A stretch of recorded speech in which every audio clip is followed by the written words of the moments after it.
او دا قرآن کریم ولی نازل شوی ده؟ اللہ پاک جل جلالہ فرمائی دا قرآن پاک میں جناب نبی کریم صلی اللہ علیہ وسلم مبارک باندے ذکا نازل کو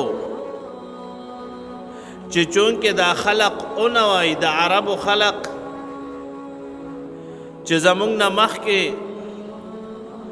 دو قسم خلق تیر شوی دی یو یهود او بل نصوارا مدینہ شریفہ کے چکل جناب نبی کریم صلی اللہ علیہ وسلم مبارک تشریف راڑو او ہجرت او فرمایلو نو مدینہ منورے کی یہودیان سیدل ادے وجنا پیغمبر علیہ الصلوۃ مبارک تدا حکم شویو چکل مدینہ شریفی تے تشریف یوڑو نو بیت المقدس شریف تمنزو کا او دا وجہ سوا علماء کرام فرمائی دا دی وجہ داوا چونکہ مدینی منورے کی یہودیان سیدل دا یہودم قبلہ بیت المقدس شریف وا پیغمبر علیہ الصلوۃ مبارک تدا حکم زکا اوشو چی دی یہودیان ورسر محبت پیدا شی چی دا پیغمبر مبارک خودمون قبلے تام مسکوی شپاڑس یا اولس میاشتے نبی کریم صلی اللہ علیہ وسلم مبارک بیت المقدس شریف تمنزو کو او دا خوخ وچے دا ما قبلہ بیت اللہ شریفو گردی بار بار بے بر آسمان طرف تا قتل چے کلب وحی راشی دا اللہ پاک جل جلالہ دا طرف نبو کل حکم راشی چے مخ مبارک تے قبلے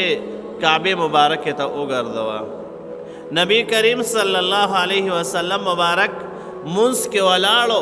پدی کی حضرت جبریل علیہ السلام مبارک راغو او وی فرمائل چی بیت اللہ شریف تا مخ مبارک او گردوا دا بیت المقدس شریف نا مخ مبارک او گردوا بیت اللہ شریف تا اغا قبلی تا او گردوا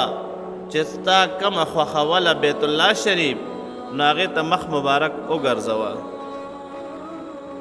لہذا دمونگ نمخ کی یہودیانو دا دے امت نمخ کے او نسواراو پاغی باندے کتابون نازل شوی دی مانا سا جناب حضرت موسیٰ علیہ السلام مبارک باندے تورات شریف نازل شو جناب حضرت عیسیٰ علیہ السلام مبارک باندے انجیل شریف نازل شو او پاغی کے گریبے بعد نیکان خلقو خواہ یہودیانو کے بعد نیکان خلق پیدا شوی ہوں لکہ حضرت عبداللہ ابن سلام رضی اللہ تعالیٰ عنہ او حضرت اسد رضی اللہ تعالیٰ عنہ او حضرت اسید رضی اللہ تعالیٰ عنہ دا مخ کی یہودیانو لیکن کلچ جناب نبی کریم صلی اللہ علیہ وسلم مبارک نبوت اعلان و فرمائلو مدینی منورے تے تشریف راڑو بے ایمان راڑو جناب نبی کریم صلی اللہ علیہ وسلم مبارک باندے او دین اسلام قبول کو نو دا خلق پو چه خلقو لیدل نو رشق پی کولوے کاش چه منگ هم دی پشانے وے کاش چه منگ نام دی پشان نیکان جوڑ شوے وے عرب بداوے او دا کرنگ پا عیسائیانو کے نیکان خلق پیدا شو حضرت تمیم داری رضی اللہ تعالیٰ عنہ دا مخ کے عیسائیو او حضرت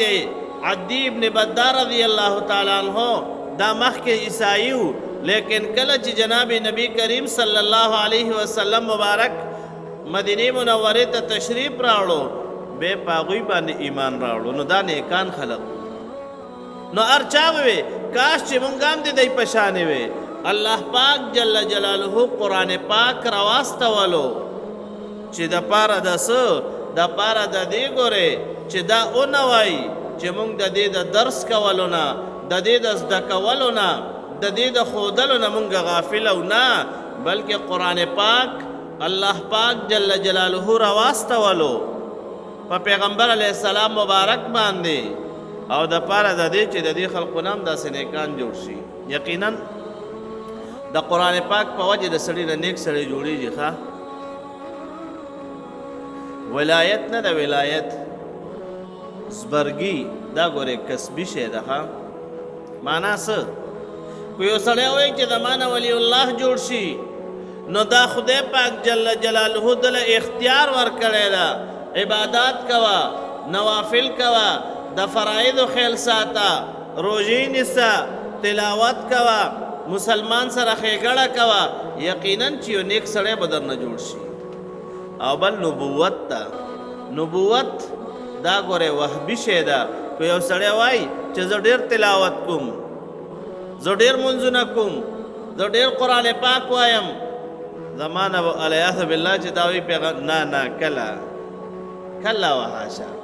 د ده نه پیغمبر نه جوړېږي بلکې پیغمبر د هغه چا نه جوړېږي چې چا دپاره الله پاک جل جلاله وغواړي یعنی وهبي څیز د نبوت او ولایت څه ده کسبي ده معنا څه په خپل کسب باندې ستانه ولی الله جوړېږي د مونځ پابند اوسه تلاوت کوه ذکر و اذکار کوه روژې نیسه د خدای پاک جل جلاله تابعداري کوه د پیغمبر علیه السلام مبارک د سنت اتباع کوه یقینا تا نه به یو ولی الله جوړ شي نو خدای پاک جل جلاله قرآن پاک را واستولو او د پاره د دې چې دا خلق دا ونه وایي چې یاره که مونږ باندې کتاب نازل شوی وی نو مونږ به هم د دغې خلقو په شانتې نیکانو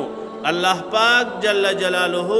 قرآن پاک را واستولو او د تمام عالم دپاره هدایت را واستولو